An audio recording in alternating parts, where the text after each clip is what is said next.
Clubbing of income, section कौन सा है? 62, 65, revision time 10 minutes, positive thoughts only, याद हो सकता है। सेक्शन 60, देखिए क्लबिंग ऑफ इनकम कितने पार्ट में हमने डिवाइड किया था? सेक्शन 60, उसके बाद section 64 1 clubbing provision relating to spouse, उसके बाद clubbing provision relating to son's wife, उसके बाद clubbing provision relating to minor child. Section 60 क्या बताया था मैंने आपको? सेक्शन 60 में you are transferring the income, you are not transferring the asset. तो जिसके नाम पे एसेट होगा उसी की इनकम मानी जाएगी। सेक्शन 60 में आप जब इनकम ट्रांसफर करें, अपने दोस्त को करें या दोस्त के दुश्मन को करें, क्लबिंग ऑफ इनकम एप्लीकेबल होकर रहेगा। मैंने आपको एग्जांपल क्या दिया था? मैं अपने टेनेंट को बोलता हूं रेंट आपको देने लगे, प्रॉपर्टी मेरे ही नाम पे है, तो रेंट मेरी इनकम मानी जाएगी, आपकी इनकम नहीं मानी जाएगी।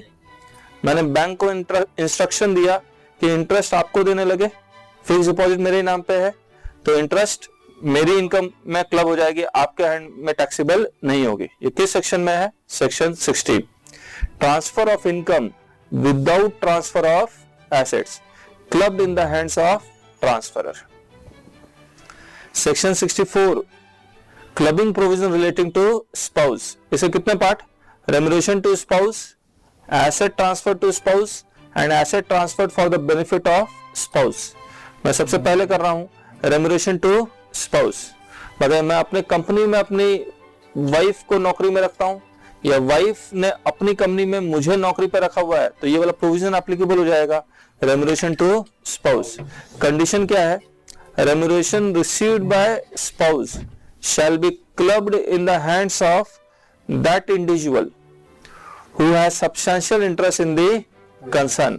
concern sole proprietor हो सकता है, पार्टनरशिप फर्म हो सकता है और कंपनी हो सकता है। बताइए रेम्यूनरेशन किसके हैंड में क्लब करने के लिए कह रहा है? और जिसके पास सब्सटेंशियल इंटरेस्ट है। लेकिन अगर बोथ हस्बैंड और वाइफ के पास सब्सटेंशियल इंटरेस्ट है तो किसके हैंड में क्लब होगा? जिसकी इनकम ज्यादा होगी। If both husband and wife is having substantial interest in a concern,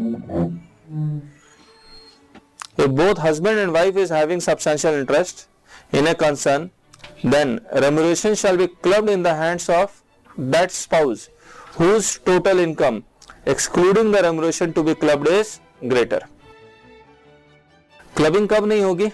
If spouse possesses knowledge or experience and remuneration is attributable to such knowledge or experience, then remuneration is not clubbed. तो अगर spouse को बाहर के company में 5 लाख रुपए salary मिल सकती है, आप भी 5 लाख रुपए दे रहे हैं, तो क्लबिंग नहीं होगी। लेकिन जितना एक्स्ट्रा देंगे उतना क्लबिंग हो जाएगा। यहां पर सब्सटेंशियल इंटरेस्ट का मतलब क्या है? A person has substantial interest if he along with relatives holds at least 20% voting power, और पार्टनरशिप फर्म है तो 20% profits in a concern.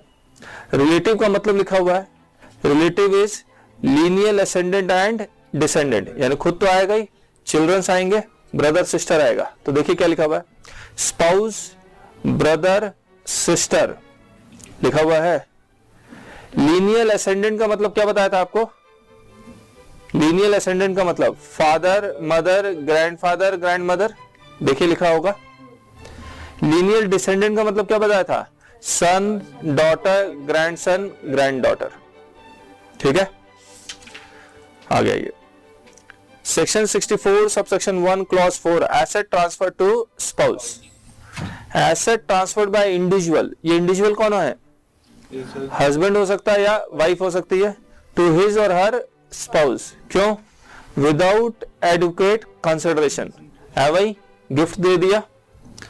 Then income arising to spouse, transfer किसको करेगा? स्पाउस को। इनकम अराइज किसको होनी चाहिए? स्पाउस को। तो जो एसेट ट्रांसफर करेगा उससे जो इनकम होगी from the transfer asset shall be clubbed in the hands of transferor. ठीक है, फिर section 64(1)(7) asset transferred to the for the benefit of spouse. Condition, asset is transferred by individual to his or her spouse without adequate consideration, then income arising to spouse from the transferred asset shall be clubbed in the hands of transferor to the extent the benefit arises to spouse. इसमें गलत हमने क्या लिखा हुआ है? Asset transferred by individual to his or her spouse की जगह काटिए, to काट के लिखिए to AOP, to AOP. Without adequate consideration, then income arising to spouse from the transferred asset shall be clubbed in the hands of transferor to the extent the benefit arises to spouse. तो अगर मैंने trust के नाम पे कोई property transfer किया है और ट्रस्ट में एक कंडीशन लगा दी, इस प्रॉपर्टी का 20% इनकम स्पाउस को मिले तो 20% ही क्लब होगा.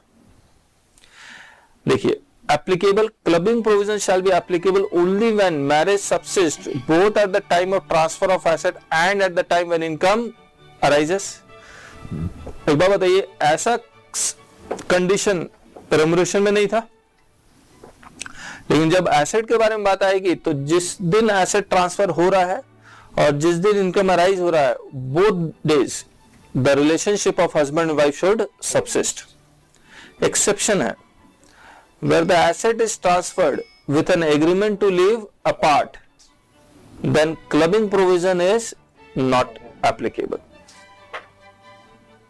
Now, clubbing provision relating to son's wife, जो भी हमने स्पाउस में लिखा था वो सब कुछ सन्स वाइफ में भी है, यानी कि बहू को ट्रांसफर कर रहे हैं आप.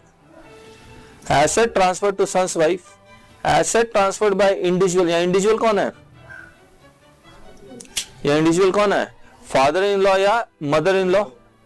To his or her son's wife. Son's wife कौन है? Daughter in law. Without adequate consideration, then income arising to son's wife from the transferred asset shall be clubbed in the hands of transferor. Asset transferred for the benefit of son's wife, asset transferred by individual to his or her son's wife. या son's wife नहीं आएगा, क्या आएगा? AOP आएगा.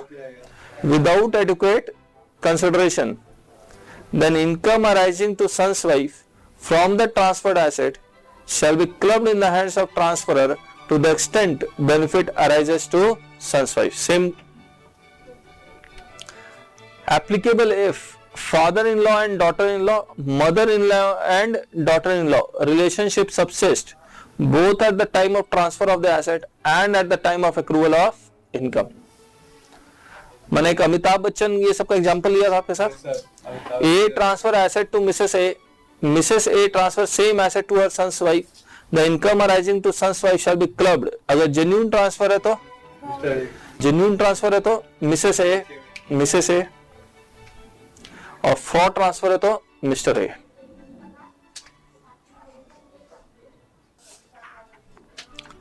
Clubbing provision relating to minor child. अब minor child को कोई भी इनकम अराइज होगी वो सारी की सारी क्लब होगी. तो all income accruing to minor child shall be clubbed in the hands of that parent whose total income excluding the income of the minor child is greater. तो जब भी क्लब होगी पेरेंट्स के हैंड में होगी, father या mother, जिसकी ज्यादा होगी. Exception where the marriage of the parent does not subsist, the income of the minor child shall be clubbed in the hands of that parent who maintains the minor child in the relevant previous year. If once the income is included in the hands of father or mother, it shall be continued to be clubbed in the same hand unless AO do otherwise. तो अगर slab rate change हो जाता है, higher bracket में father या mother जाते हैं तो चेंज करेगा, वरना चेंज नहीं कर रहा है.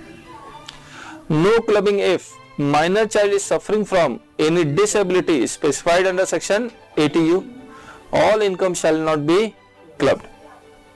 यानी कि अगर सफरिंग फ्रॉम डिसेबिलिटी है तो माइनर चाइल्ड कोई भी पैसा कमा रहा हो, कोई भी इनकम क्लब नहीं होगी, सारी इनकम इसी के हैंड में टैक्सेबल होगी.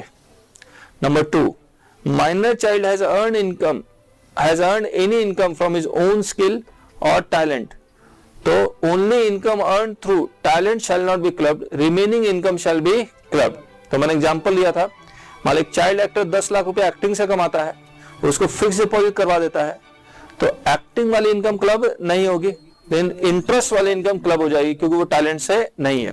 लेकिन यही अगर डिसेबल्ड है तो कोई भी इनकम क्लब नहीं होगी।